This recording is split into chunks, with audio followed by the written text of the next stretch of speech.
A ver, normalmente, cuando hablamos de proteger algo verdaderamente valioso, nuestra mente recurre a una frontera física muy clara. Imagina un castillo medieval, por ejemplo.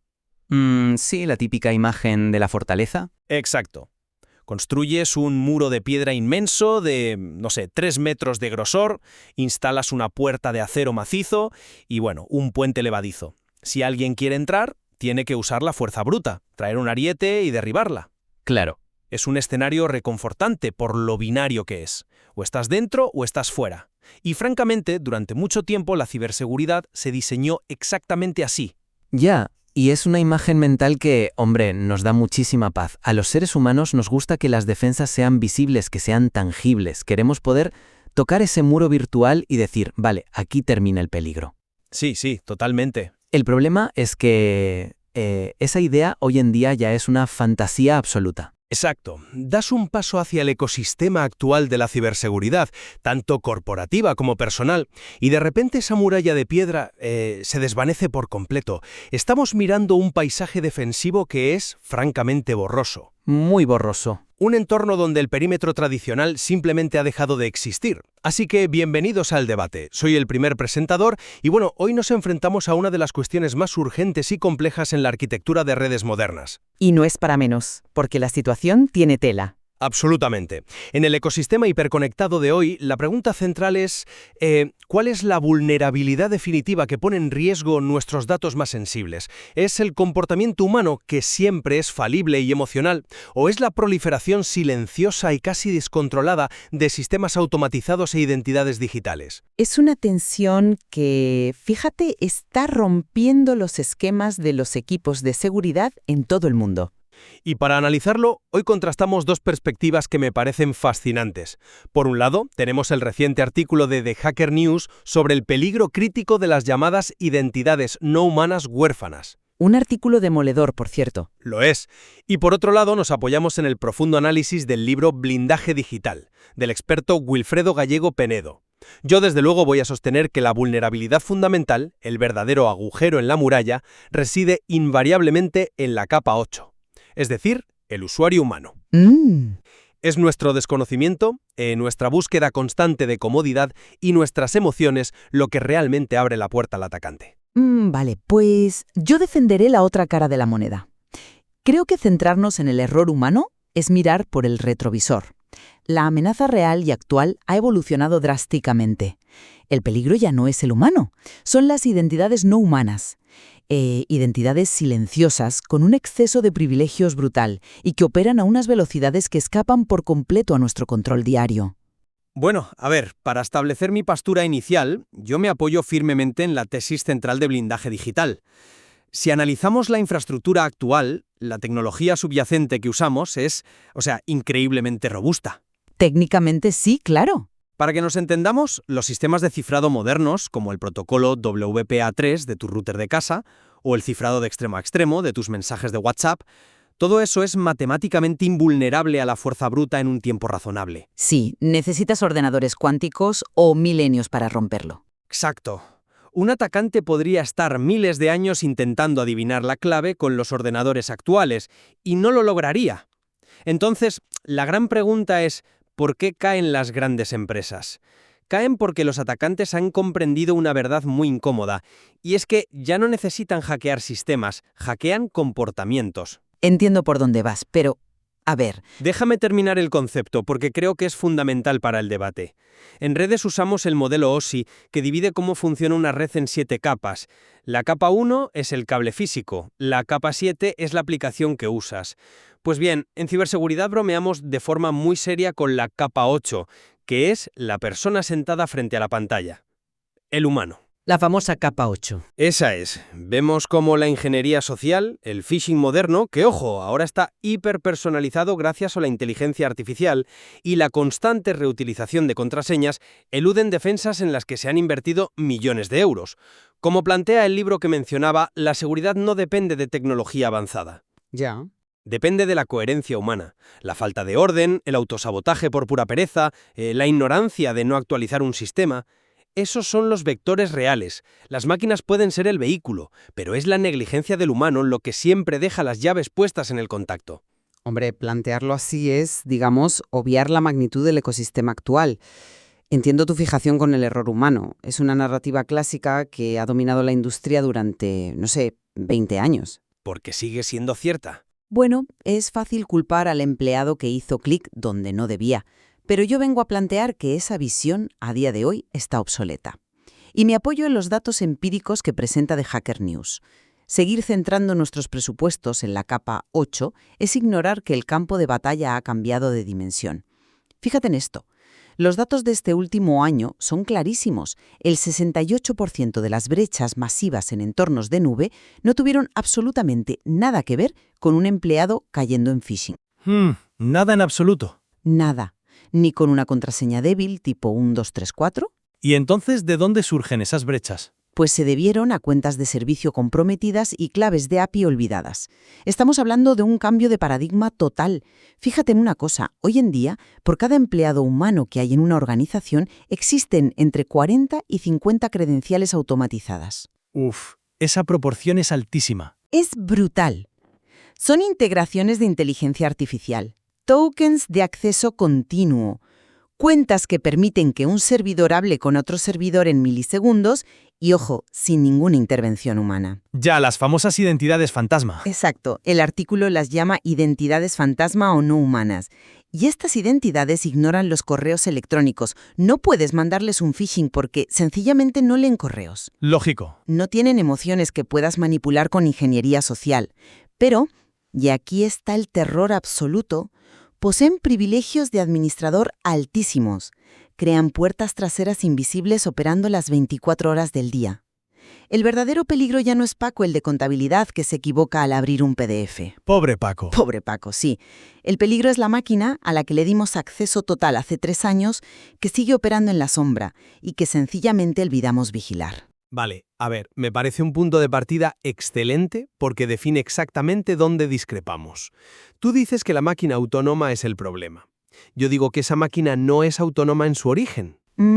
¿Elabora eso? Para entender por qué estas máquinas son un riesgo, tenemos que ver quién las pone ahí. Exactamente. Y para entender el riesgo inasumible que suponen, tenemos que hablar de cómo funcionan las defensas tradicionales. Seguramente quien nos esté escuchando pensará, bueno, pues que protejan esas máquinas igual que protegen a los humanos. Ojalá fuera tan fácil. No lo es, desde luego. Las soluciones tradicionales de gestión de identidad, los sistemas IAM, están diseñadas como si fueran el portero de una discoteca. Te piden el carnet, miran si estás en la lista y te dejan pasar. Justo. Te piden un usuario, una contraseña y ahora te mandan un código SMS al móvil para confirmar que eres tú. El famoso doble factor. Pero claro, ese portero de discoteca solo sabe interactuar con humanos. Claro. Es completamente ciego ante las máquinas. Si tú creas un agente de inteligencia artificial para analizar una base de datos, ese script necesita acceso continuo. No puedes pedirle a un token de API que valide un inicio de sesión mirando su móvil, porque, no tiene móvil. Es una cadena de texto, sí. The Hacker News señala una métrica que de verdad debería quitarnos el sueño. El tiempo de permanencia, el dwell time, de una identidad no humana comprometida supera los 200 días. ¡200 días! Madre mía, más de medio año. Imagina un ladrón viviendo en el falso techo de tu empresa durante más de 6 meses, paseándose por los pasillos, abriendo archivadores, y nadie, absolutamente nadie, hace saltar una alarma porque el sistema de seguridad de su credencial y asume que es el servicio de limpieza automatizado haciendo su trabajo legítimo. Vale, a ver, tienes toda la razón en que la infraestructura actual de IAM tiene puntos ciegos enormes respecto a las máquinas. Pero cuidado, estás hablando de esos tokens de API y esas cuentas de servicio como si fueran esporas de un hongo que, brotan espontáneamente en la red. Bueno, no brotan solas, pero... No lo son. Y aquí es donde la tesis de la capa 8 que expone blindaje digital se hace fuerte. Esas identidades no humanas no surgen de la nada en el éter digital. Alguien tuvo que entrar al sistema, solicitar la creación de esa clave de API, configurarla, decidir de manera consciente o por pura ignorancia otorgarle permisos excesivos y finalmente abandonarla. Ya, pero el impacto... ¿Y quién hizo eso? Un ser humano Un administrador de sistemas estresado, un desarrollador con prisa por terminar un proyecto, un equipo de operaciones. ¿Pero el humano no puede monitorizar todo constantemente? Déjame añadir un matiz crucial sobre esos 200 días de permanencia que mencionas, porque es clave. ¿Por qué un atacante puede moverse lateralmente durante 200 días sin ser detectado? No es por arte de magia del token. No, es porque el sistema confía en el token. Sí, pero a menudo es por un fenómeno puramente humano llamado fatiga de alertas. Los sistemas de monitorización sí detectan anomalías, generan cientos, miles de alertas de seguridad diarias, pero el analista de seguridad, el humano en la capa 8, está tan abrumado y tan cansado de falsos positivos que ignora la alerta real. La fatiga de alertas es un problema muy real, te lo concedo. Claro, volvemos a la raíz que describe Wilfredo Gallego Penedo. El problema subyacente es la falta de orden, la ausencia de higiene digital, el desprecio total por documentar la arquitectura de red. La máquina es solo el cuchillo, muy afilado, sin duda, pero la mano que lo empuña, que le quita el seguro y que lo deja tirado en el suelo del salón, es el humano.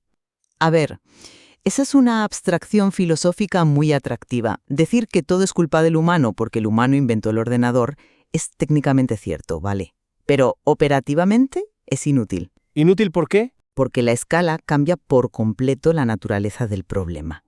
Para que se entienda la gravedad de lo que expone The Hacker News, quiero usar una analogía, y la voy a relacionar con tu propio argumento. A ver, dispón. Imagina que las identidades humanas son los habitantes de una casa.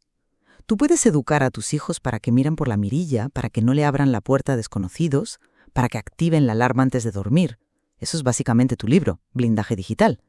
Educación pura de la capa 8. Correcto, crear buenos hábitos de seguridad en la base. Vale.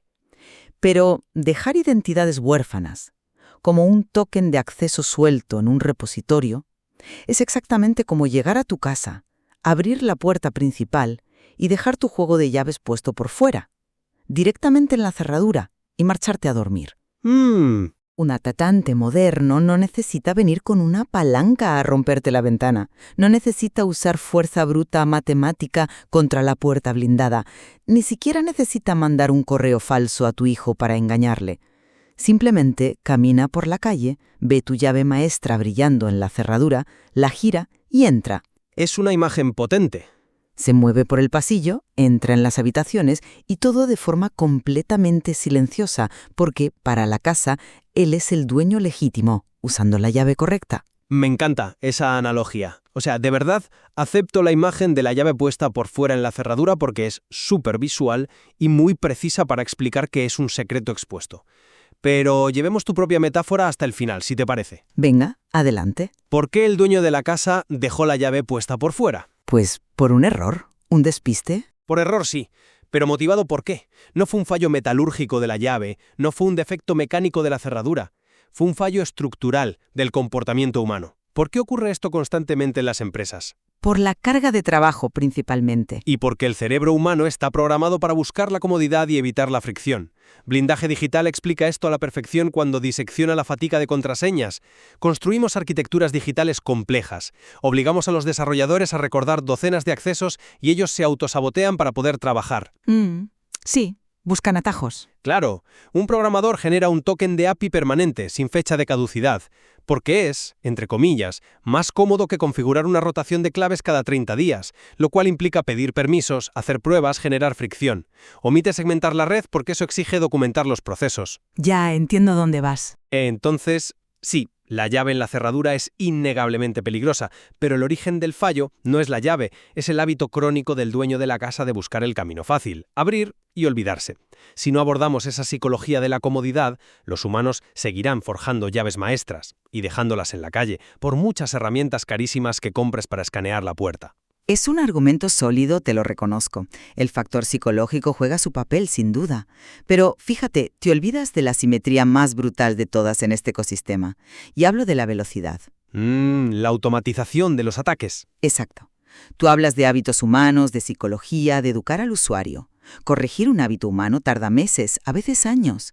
Pero los atacantes de hoy operan en milisegundos. Explicas un poco, porque a veces la gente escucha ataque automatizado y se imagina, no sé, a Terminator. ¿Cómo funciona realmente en el día a día? Vamos a bajarlo a la tierra. Los expertos en ciberseguridad demuestran esto a diario.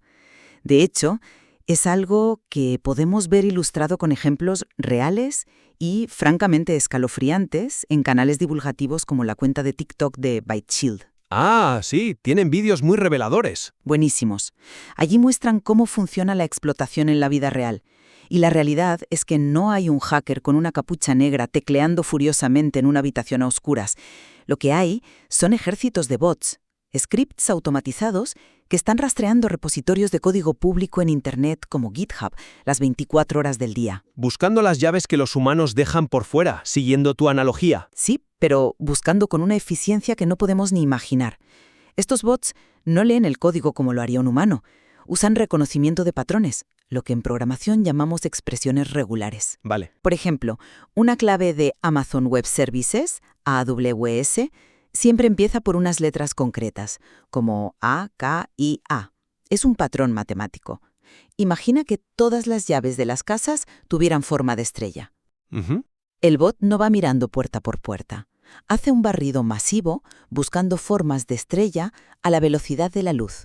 Si un desarrollador tuyo, por un simple descuido provocado por esa fatiga que mencionabas, sube a Internet un fragmento de código con uno de esos secretos, el bot lo detecta, lo extrae y lo utiliza para acceder a tus servidores corporativos en literalmente menos de 2 segundos. 2 segundos. Es que es una locura. 2 segundos desde que el humano se equivoca hasta que el atacante está dentro de tu base de datos copiando la información de tus clientes. Es un tiempo de reacción completamente imposible para nosotros. Imposible. Ningún humano puede reaccionar a esa velocidad. Entonces, evolucionando un poco nuestra metáfora de las llaves, dejar la llave en la puerta ya no es que pase un ladrón caminando, es que el ladrón tiene un robot invisible que escanea cada puerta de la ciudad simultáneamente. Uf. Y en el instante en que detecta la llave, no solo la gira, sino que hace 1 millón de copias en un segundo y abre todas las puertas de la casa a la vez de forma silenciosa.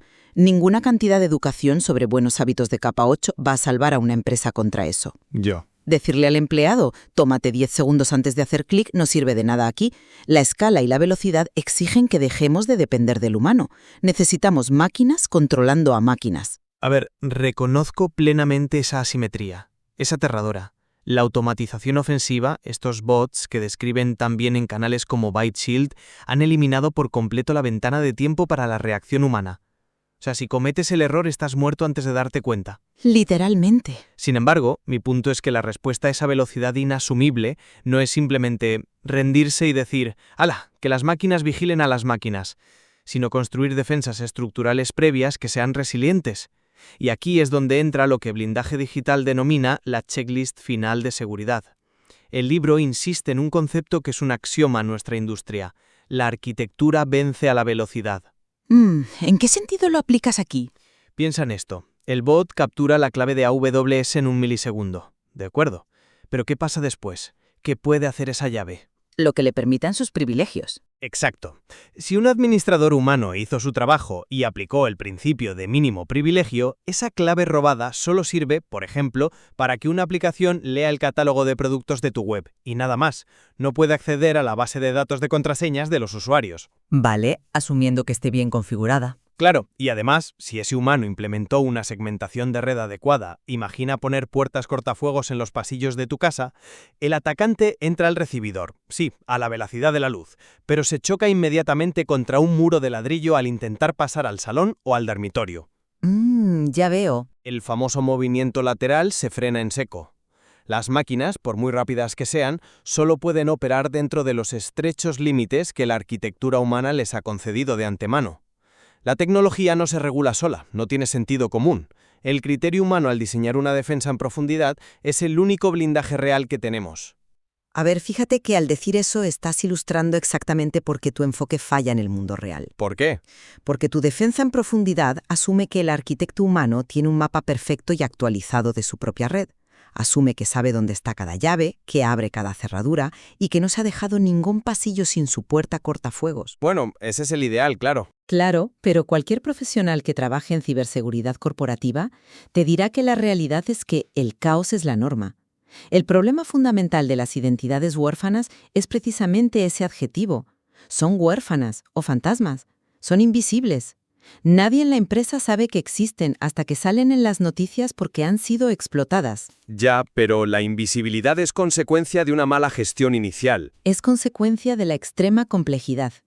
Hay un momento en el que las infraestructuras en la nube se vuelven tan hipercomplejas, con miles de microservicios creándose y destruyéndose cada minuto, que el error humano deja de ser una posibilidad y se convierte en una garantía estadística. Uf, una garantía estadística suena muy duro. Es que es matemáticamente seguro que un humano va a cometer un error de configuración o va a olvidar revocar un token. Por eso las soluciones no pueden depender de la disciplina de la capa 8. Tienen que ser herramientas automatizadas de descubrimiento continuo.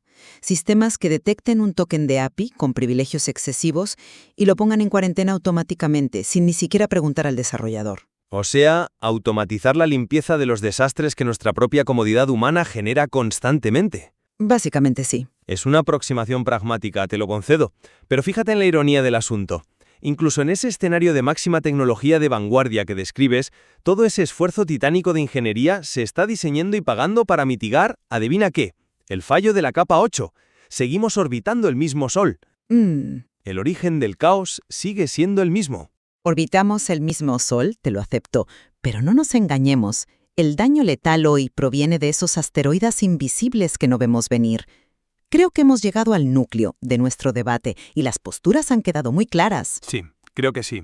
Si me permites resumir mi posición, yo me mantengo firme en la evidencia actual que vemos en las brechas diarias. Por supuesto que la higiene digital humana es necesaria. No digo que dejemos de educar sobre el phishing, pero la magnitud del problema ha mutado. El exceso de privilegios que otorgamos a las máquinas ha creado una superficie de ataque que es autónoma, silenciosa y gigantesca. Totalmente de acuerdo en la escala. Y ese es el vector que exige un cambio de mentalidad radical.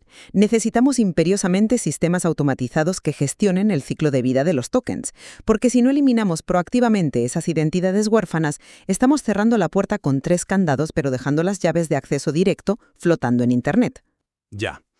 Y bueno, mi conclusión, tras escucharte, reafirma que por más deslumbrante y rápida que sea la tecnología, la capa 8 sigue siendo el campo de batalla fundacional de la ciberseguridad.